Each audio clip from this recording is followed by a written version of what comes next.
Bago ko siya iskabitsihon, ipinipirito ko muna yan. Ayan. Sarap yan. Yan. Ito ang engkuan niya.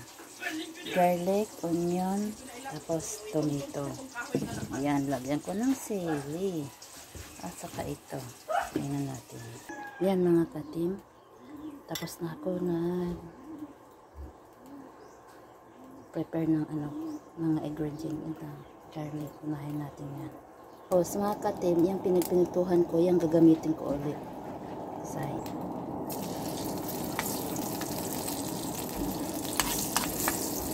Skabitsi.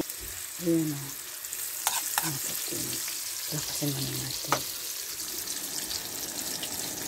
Ayan. Sunod natin yung loya at sayang sili.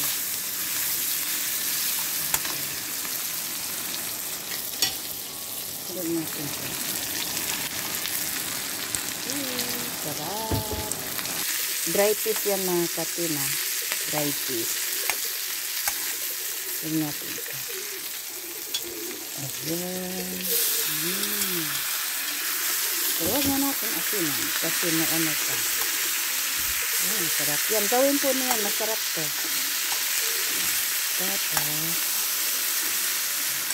hanggang yan na. Naluto na yan. Kabara natin. Ito dyan.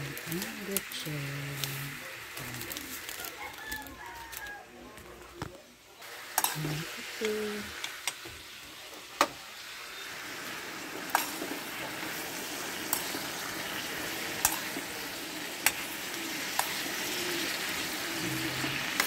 Masarap. Ayan mga katim, luto na. I hope nagustuhan ninyo ang video ko. O itry po ninyo lutuin dry fish po. Thank you for watching mga katim. I love you all. Shout out to all, lalo na sa host, mga members sa mga host. Shout out sa lahat. Host Marites. I love you.